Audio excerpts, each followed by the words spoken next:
This is Twisted Passages with award-winning author Marie Sutro. Now, let's take a deep dive into the dark world of psychological thrillers and meet the authors who created them. Hello, and welcome to Twisted Passages. I'm your host, Marie Sutro, and today we have international best-selling author Niklas Natt Och here to talk about his thank you. Here to talk about his new release, Hope and Destiny. Welcome, Niklas, and thank you for the well done. Thank you. So happy to be here. I am so excited that you're here. This book, others have called it epic. I'm calling it epic. It is absolutely amazing. But before I start gushing into how great it is, can you start listeners off with an overview of what the story is about? Yeah. Well, in my family, there's always been this legend that you're made aware of at a certain age. And some uncle or such will kind of drag you into a corner and whisper, do you know there's a killer in the family? And you're like, no way. Yeah, but the good news is it was 600 years ago. It was in the year 1436 it happened. And he killed the most famous man in Sweden with an axe, no less. And that is sort of the main thing in Swedish history that my family name is still attached to. And after having written other stuff, I looked around a bit for something new to read to write about, and I sort of gravitated back to that story and thought to myself, I wonder if I could do historical fiction around that. If there's a story to tell. So I started looking into it, and that is the background. So we're in 15th century Sweden, Dark Ages, just a century after the Black Plague, where there's like a Robin Hood situation where Sweden is governed by another country, Denmark. There are like sheriffs sitting in castles all over, exploiting the people for all they're worth, because eventually they're foreigners, so they will leave the country with their acquired riches. And there's an uprising, a people's uprising, and for the first time ever, the nobility in Sweden steps in on the same side as the uprising, as opposed to on the side of the king, which is usually par for the course. And among these are my family, who were a big deal back then. Fortunately, not anymore. We're destitute since the end of the 17th century, I think. This uprising, my family's involved with it, get very close to this man who's the leader, the main rabble-rouser, and eventually my father's father's father's father, and so forth, to the 15th generation, eventually kills this man. Oh my goodness. Oh my goodness. Oh my goodness. Oh my goodness. So how old were you? You said there's kind of a certain age. How old are you when you find out there's a murderer in the family? Well, it's pretty funny because this was actually taught in history books. I don't think it is anymore, because my children, who are 11 and 9, they haven't come across this, but it was taught in school. So when I was little and I was running errands with my dad and he had to show ID, they would look at this weird name, which, by the way, means night and day in Swedish. People would look at it and say, wow, it's a weird name. And then they would sort of shine up with realization and point at us and say, yeah, you guys killed Engelbrekt. And I was like, yeah, we did. Wow. So maybe in your family, you kind of have to tell the kids young, because they may go outside and have 3 or 4 people tell them, oh, it's probably better to have the family tell you versus the guy down the street, right? I think it's a long time ago, and I've never felt any like hereditary shame over it. We're all related to murderers, of course, but I think like my grandparents' generation, this figure, his name was Engelbrekt, the leader of the rebellion, and he has been on vogue in the culture at different times. And he's since he died, that's sort of the peak of his career, without us ever knowing what his intentions were. He has been used as a national symbol for various things. He could be used as a taxpayer's symbol of demanding responsibility of the politicians, and he has been used for far right purposes as a guy who wanted to throw the foreigners out of the country, and as an early example of a socialist and so forth. But I think for them it was a mark of shame that there was a murder in the family, and everybody knew this. For me, not so much. It's more a weird historical fact, and it's kind of, it's a good icebreaker at parties telling you, there's an axe murderer in my family. Absolutely. And the funny part is, like you said, if you go back all the way, all of us are tied to everything you could imagine, because there's nothing new under the sun, is there? No, and if you would count all of your ancestors back to the 15th generation, there's 10,000 people approximately. So there's a lot. Yeah, a lot of opportunity to do a lot of things.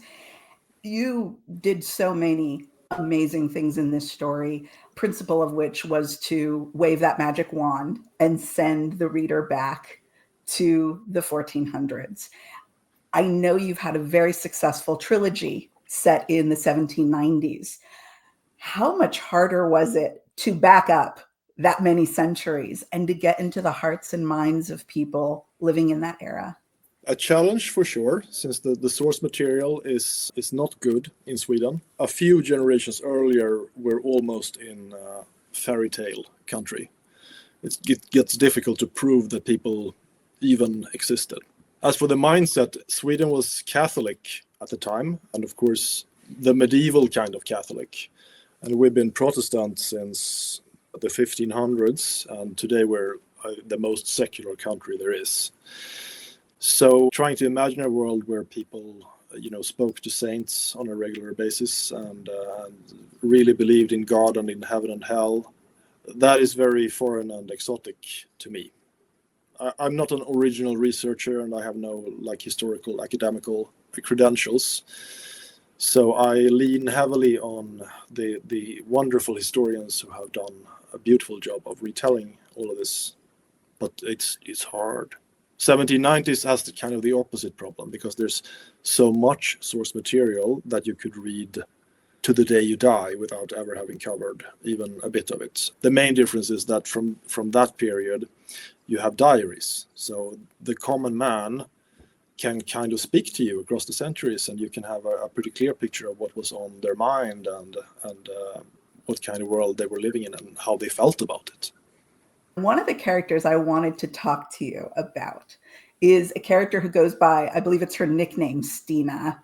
I think Christina is her full name.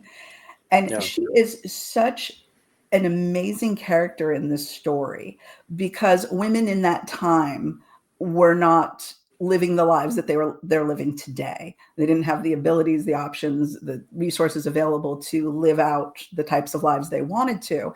And knowledge about things like medicine and women's concepts of their own body weren't where they are today.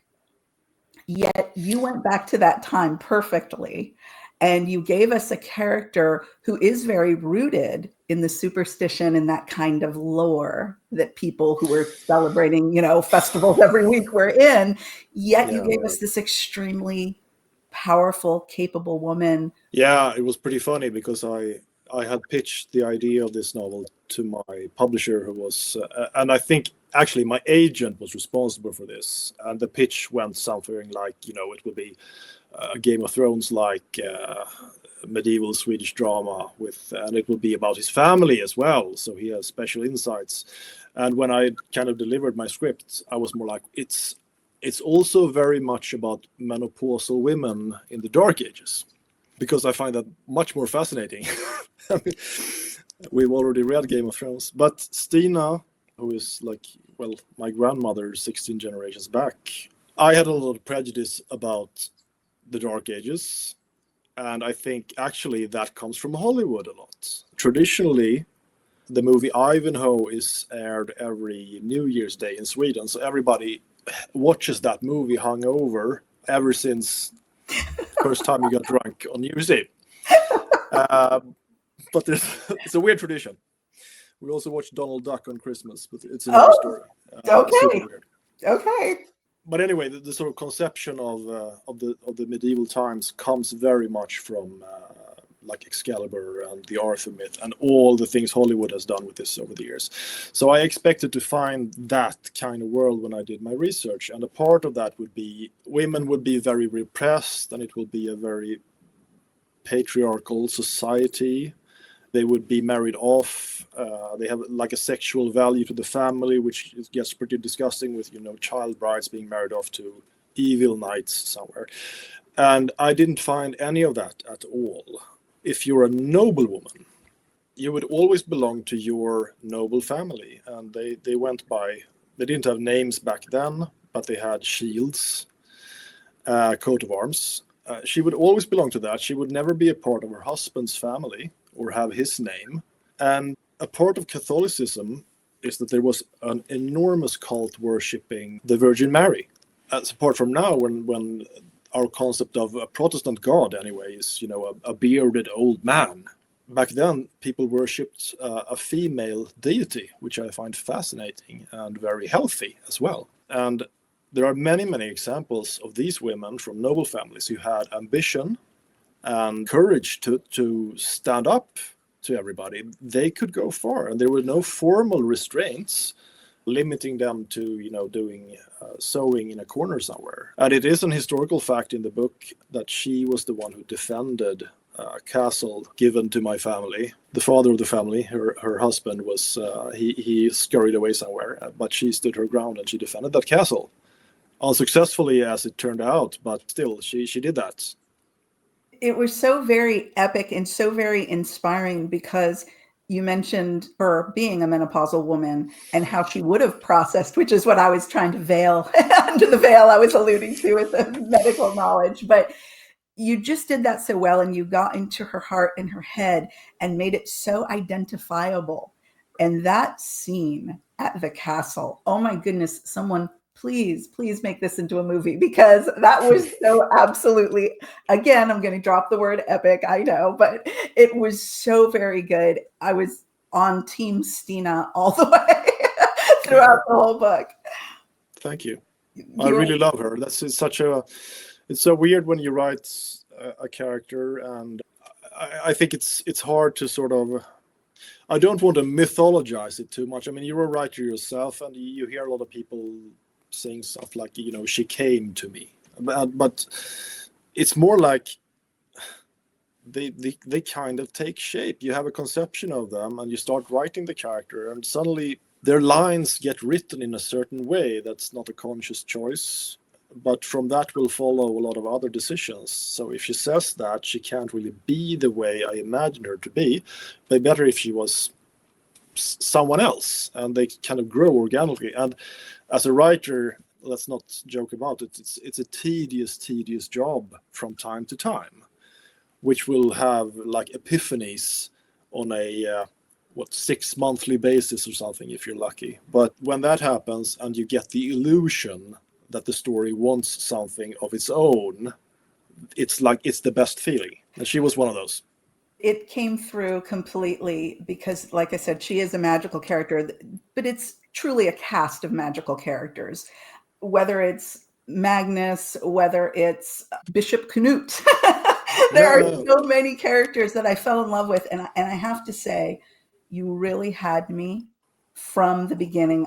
The prologue that you put in the beginning of this book was so absolutely powerful for a historical fiction. I can't explain it exactly to readers other than to say there's just many little paragraphs where you kind of jump around, right, in the decade leading up to this event. And the device that you used, you used the same sentence at the end of each paragraph. It was the beat of a drum. It was so powerful. I don't think I'll ever forget that. That's what these stories are about. That's kind of what the story of humanity is about, the beat of certain drums that repeat over and over, right? Yeah, and the point I'm trying to make is that we never get enough. We're never satisfied.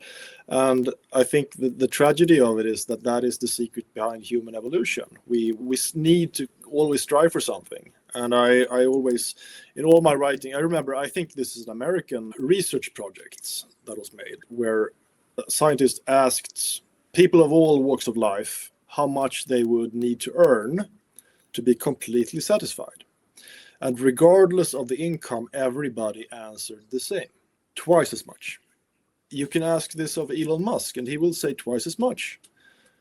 But there's a lot of humans these days on the planet, and we're kind of reaping the harvest of that. It's hard. We're all like that. We all want more all the time, and it's hard to be satisfied. I try and fail myself. Well, I don't think any of your readers are going to be satisfied with what's out now. So there's going to have to be more. Sorry to tell you, Niklas, but you got to give us more. They will get twice as much because there's a sequel as well. So they will get exactly twice as much because that is the end of the story as well. So I cannot wait for the sequel to this story. Reflecting back on what you just said about how we keep wanting things, one of the things I loved about this story as well, talking about the characters, is the relatability. Even the folks who are the nasty, like Sheriff of Nottingham types, right? That are just trying to take. And you look at them and you think, oh, this person doesn't have a redeeming quality in them. Their stories are still relatable because, like you said, there's those elements of humanity. And even if we're not disgusting, vile narcissists ourselves, we all have a little bit of narcissism to us, don't we? Because we're all the hero in our own story, right? Yeah, and I think, I try, as all writers, I guess, I try to avoid two-dimensional characters as much as I can.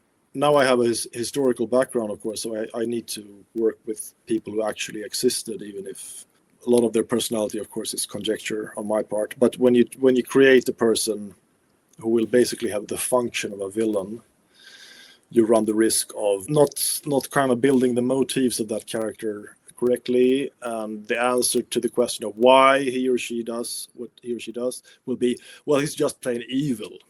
And that is a weak explanation. There's always, he's probably trying to do good, but the moral compass is not really calibrated correctly. Or there is some human understandable reason for acting that way. There's a responsibility as well, even though these people have been dead for 600 some years.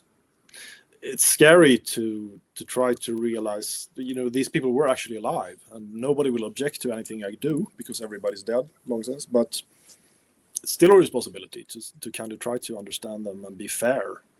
And one of the things that I found very, very powerful as well in this story was that you gave us a crime and you gave us a detective who's following the crime, and you allowed us to have some knowledge of what crime detection would be like in this time period. One of the characters, who is close to Magnus, commits a crime, and then throughout the story there is Magnus's uncle investigating that crime. Yeah. How much fun was that for you to create that? Because as I was going, I was like, oh, this totally makes sense. But how did he come up with all these ideas? Yeah, it's always, I'm a big fan of the historical fiction blended with a bit of detective stories. One of the main books that made me want to write myself was The Name of the Rose by Umberto Eco. Seminal work, hybrid, enormously knowledgeable historical fiction. But also it's a roller coaster ride of an investigation with many like Sherlock Holmesian winks at the reader. Actually, I needed a subplot for a character. Basically, that's the banal first reason for that to happen. But that kind of creates a little breathing space. I'm kind of forced to follow the course of history because I know a lot of the facts, but none of the reasons for why these people acted the way they did. And it's so nice when you find a kind of breathing space where you can just go wild with something. I can do what I want here, and nobody can sort of fact check it for me. Well, it's interesting. You just said you know a lot of the facts, but you don't always know the reasons when you're looking back in history. And when you said that, it kind of sparked a little blossom in my brain, thinking about how so much of our time is spent trying to know the reasons why all the people who are our contemporaries are doing what they're doing, whether it's people in our jobs, whether it's our parents, our future past, whatever it is. We're always trying to understand that. So there must have been something special, or there must be something special when you get to write a historical fiction. There is that responsibility piece, but does it feel good to be able to give people reasons? Yeah. I mean, it's very easy, particularly in this day and age, to sort of demonize people. It's very easy online because you will only see the very worst of them. You will see the really obnoxious comments somewhere and thought, oh my God, what an idiot. But people aren't like that. But you kind of need to get close to them. I mean, as an author, you have all the time in the world. Within reason, your publisher will eventually kind of start hunting you with a whip. But you have a lot of time to sit down and try to understand and construct internal logic for a character. I think it's much more scary, speaking in genre fiction, it's much more scary to have a character who means well, but still ends up being basically Hannibal Lecter, than to have somebody who's just unspeakable evil for some unknown reason. That creates the opportunity that I wonder if this could happen to me. Could I be the villain? Exactly. That questioning of who is everybody else, what are their motives, it gives us the opportunity to look at ourselves and wonder what our motives are for the things that we do. And that is transcendent, and that is beautiful. Well, Niklas, I became such a fan. I cannot wait to go back and read your 1790s series, and I cannot wait for the sequel to this book. For folks like me who are new to you or existing fans, where is the best place for folks to find out what's coming next and where they can get the rest of your other wonderful stories? I live in Sweden, which is in Stockholm, which is basically on like the southern border of Alaska, if you would sort of move the whole country over to your part of the Atlantic. There's a small soccer field right where I live, where there's a table tennis table where I play with my children. And that's the best place to go because I have zero online presence. But I'm there many hours every day. I have developed a tennis elbow from trying to spin the ball. But I have chosen not to exist at all online. So it's impossible. Then would it be best to look you up through your publishers and just look you up by your name? I think, yeah, a conversation with your local trusty bookseller may yield some results. But okay. I'm a ghost. That's probably why you have such inner peace. You really exude inner peace, and staying away from social media, I think, is paramount in order to achieve that. So very wise approach. Not the best commercially, but, you know, we all have to pay prices in our lives. So so inner peace isn't too bad, I'll tell you. I'll take it. Every day. For folks who love historical fiction and especially love a good crime and want to put them together and learn about Sweden in this era, brilliantly brought to life, whether it was the way that you described the settings, the weather coming in certain pivotal key moments. Oh my goodness, so much fun from start to end. Again, it is called Hope and Destiny, and you will not be disappointed. Thank you so much for joining me today, Niklas. I'm so happy I came. Thank you so much. Thank you. And thank you all for joining us on this episode of Twisted Passages. We hope to see you next time.